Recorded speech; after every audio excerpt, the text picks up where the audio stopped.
ತಗೊಳ್ಳಿ, ಅದು ಆಗೋಗ್ಬಿಟ್ಟಿದೆ. ನಿನ್ನೆ ಕೆಪಿಸಿ ಕಚೇರಿ ಹತ್ರ ಬಿಜೆಪಿಯವರು ಹೋದ್ರು ಅಂತ ಮೊಟ್ಟೆ ಎಸೆದ್ರು. ಇವತ್ತು ಬಿಜೆಪಿಯವರು ಕಾಂಗ್ರೆಸ್ ಕಚೇರಿಯ ಮೇಲೆ ಮೊಟ್ಟೆ ತೋರಿದ್ರು. ಸರಿಯಾಗಿದೆ. ಎರಡೂ ದೃಶ್ಯಗಳನ್ನು ತೋರಿಸ್ತಾ ಇದ್ವಿ. ಒಂದು ಕಡೆಗೆ ಕಾಂಗ್ರೆಸ್ನವರು ಶಿವಮೊಗ್ಗದಲ್ಲಿದ್ದು ಬಿಜೆಪಿ ಕಚೇರಿಗೆ ಹೋಗಿ ಪ್ರತಿಭಟನೆಯನ್ನು ಮಾಡಿದ್ದು, ಅದರ ಮುಂದುಗಡೆಗೆ ಇನ್ನೊಂದು ಬಿಜೆಪಿಯವರು ಹೋಗಿ ಕಾಂಗ್ರೆಸ್ನ ಕಚೇರಿಯ ಮುಂದೆ ಫ್ಲೆಕ್ಸ್ ಅನ್ನು ಹರಿದಾಕಿ ಕಚೇರಿಗೆ ಮೊಟ್ಟೆಯನ್ನು ಎಸೆದು ಅವರು ಕೂಡ ಪ್ರತಿಭಟನೆಯನ್ನು ಮಾಡಿದ್ದಾರೆ.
ಬಿಜೆಪಿಯವರು ಕಾಂಗ್ರೆಸ್ ಕಚೇರಿಯ ಮುಂಭಾಗದಲ್ಲಿ ಫ್ಲೆಕ್ಸ್ ಅನ್ನ ಹೊರದು ಹಾಕಿದ್ದಾರೆ. ಆ ಕಡೆಗೆ ಕಾಂಗ್ರೆಸ್ನವರು ಶುರು ಮಾಡಿದ್ರು. ಇವತ್ತು ಶಿವಮೊಗ್ಗದ ಬಿಜೆಪಿ ಕಚೇರಿಗೆ ನುಗ್ಗುವಂತ ಕೆಲಸವನ್ನ ಮಾಡಿದ್ರು. ಈ ಕಡೆಗೆ ಅದಾದ ನಂತರ ಇಮ್ಮಿಡಿಯೇಟ್ ಆಗಿ ಬಿಜೆಪಿಯವರು ಹೋಗಿ ಕಾಂಗ್ರೆಸ್ನ ಕಚೇರಿಗೆ ನುಗ್ಗಿದ್ರು, ಫ್ಲೆಕ್ಸ್ ಹರಿದ್ರು, ಮೊಟ್ಟೆನೂ ಕೂಡ ಎಸೆದ್ರು. ಕಾರಣ ನಿನ್ನೆ ಬೆಂಗಳೂರಿನಲ್ಲಿ ಕೆಪಿಸಿ ಕಚೇರಿಯ ಮುಂದೆ ಪ್ರತಿಭಟನೆ ಮಾಡಕ್ಕೆ ಹೋದಾಗ ಮೊಟ್ಟೆ ಎಸೆಯುವಂಥ ಕೆಲಸ ಕಾಂಗ್ರೆಸ್ನ ಕಾರ್ಯಕರ್ತರು ಮಾಡಿದರು. ಎಲ್ಲ ಬೆಳವಣಿಗೆಗಳು ಈಗ ನಡೀತಾ ಇದೆ. ಒಳ್ಳೆ ಡ್ರಾಮಾ ರೀತಿಯಲ್ಲಿ ನಡೀತಾ ಇದೆ. ಮೂಲ ಉದ್ದೇಶ ಹೊರತೋಗಿ ಕಾಂಗ್ರೆಸ್ ವರ್ಸಸ್ ಬಿಜೆಪಿ ಅನ್ನೋ ರೀತಿಯಲ್ಲಿ ಮತ್ತೆ ಬಂದು ಕೂತ್ಕೊಳ್ತಾ ಇದೆ. ಮೂಲ ಉದ್ದೇಶನೇ ಮರೆತೋಗ್ತಾ ಇದೆ. ಇದರಲ್ಲಿ ರಾಡಿ ರಂಪಾಟ ಮಾಡಿಡ್ತಾ ಇದ್ದಾರೆ.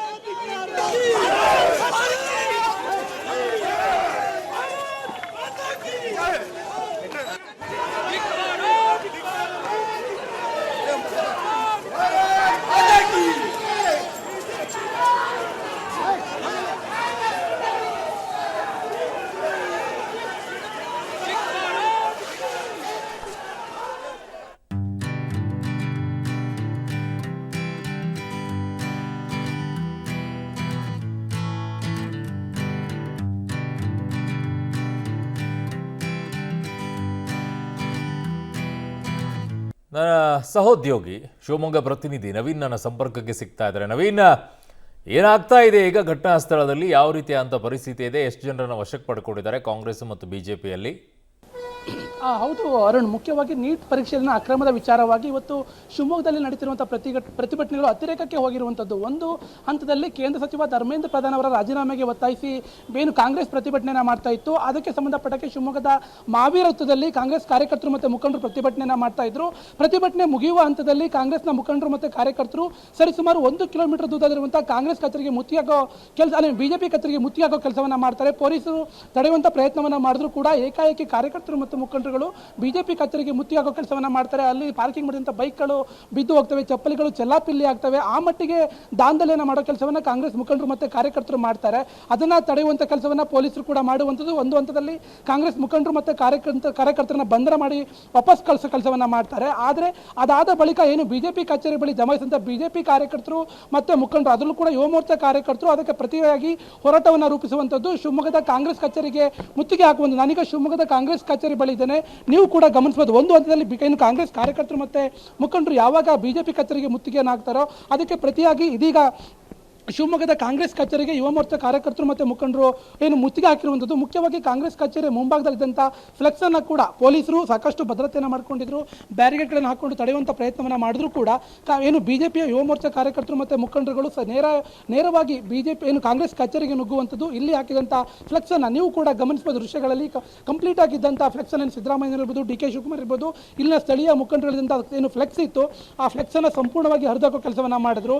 ಜೊತೆಗೆ ಮೊಟ್ಟೆಯನ್ನು ತೂರುವಂಥ ಕೆಲಸವನ್ನ ಕೂಡ, ಅಂದ್ರೆ ಏನು ಕಾಂಗ್ರೆಸ್ ಕಚೇರಿ ಮೇಲೆ ನೀನೇನು ಬೆಂಗಳೂರಿನಲ್ಲಿ ಮೊಟ್ಟೆ ತರುವಂತ ಕೆಲಸ ಆಗಿತ್ತು, ಅದೇ ಮಾದರಿಯಲ್ಲಿ ಇವತ್ತು ಪ್ರತಿಯಾಗಿ ಏನು ಕಾಂಗ್ರೆಸ್ ಕಚೇರಿ ಮೇಲೆ ಶಿವಮೊಗ್ಗದ ಬಿಜೆಪಿ ಕಾರ್ಯಕರ್ತರು ಮತ್ತು ಮುಖಂಡರುಗಳು ಮೊಟ್ಟೆಯನ್ನು ಕೂಡ ತೂರಿರುವಂಥದ್ದು. ಈಗಾಗಲೇ ಕಾಂಗ್ರೆಸ್ ಕಚೇರಿಯ ಗೇಟ್ ಅನ್ನ ಬಂದ್ ಮಾಡೋ ಕೆಲಸವನ್ನ ಪೊಲೀಸರು ಕೂಡ ಮಾಡಿದ್ದಾರೆ. ನೀವು ಕೂಡ ಗಮನಿಸಬಹುದು. ಮೊಟ್ಟೆಯ ಚೂರುಗಳು ಅಂದ್ರೆ ಏನು ಆ ವಾಲ್ಗೆ ಕೂಡ ಮೊಟ್ಟೆ ಹೊಡೆದಿದ್ದಾರೆ. ಆ ವಾಲ್ಗೆ ಹೊಡೆದಂತ ಮೊಟ್ಟೆಯ ಚೂರುಗಳು ಕೂಡ ಈಗಾಗಲೇ ಕೆಳಗೂ ಕೂಡ ಬಿದ್ದಿರುವಂಥದ್ದು. ಅಂದ್ರೆ ಆ ಮಟ್ಟಿನ ರೌದ್ರಾವತಾರವನ್ನ ಬಿಜೆಪಿ ಕಾರ್ಯಕರ್ತರು ಮುಖಂಡರುಗಳು ತೋರಿರುವಂಥದ್ದು. ಅಂದ್ರೆ ಒಂದು ಹಂತದಲ್ಲಿ ಕಾಂಗ್ರೆಸ್ ಕಾರ್ಯಕರ್ತರು ಮುಖ್ಯವಾಗಿ ಇಲ್ಲಿ ಒಂದು ಹಂತದ ಏನು ಬಿಜೆಪಿ ಕಚೇರಿಗೆ ಒಂದು ಬಾರಿ ಮುತ್ತಿಗೆ ಕೆಲಸವನ್ನು ಮಾಡಿದರೆ ಬಿಜೆಪಿಯ ಯುವ ಮೋರ್ಚಾ ಕಾರ್ಯಕರ್ತರು ಮತ್ತು ಮುಖಂಡರುಗಳು ವಿವಿಧ ಹಂತಗಳಲ್ಲಿ ಅಂದರೆ ಏನು ಪೊಲೀಸರಿಗೂ ಕೂಡ ಕಣ್ತಪ್ಪಿಸೋ ನಿಟ್ಟಿನಲ್ಲಿ ವಿವಿಧ ಭಾಗಗಳಿಂದ 2-3 ಹಂತಗಳಾಗಿ ಬರ್ತಾ ಇರುವಂಥದ್ದು. ಈಗಾಗಲೇ 3 ಹಂತದಲ್ಲಿ ಬಿಜೆಪಿ ಕಾರ್ಯಕರ್ತರು ಕಾಂಗ್ರೆಸ್ ಕಚೇರಿಗೆ ಮುತ್ತಿಗೆ ಕೆಲಸವನ್ನು ಮಾಡಿದ್ದಾರೆ.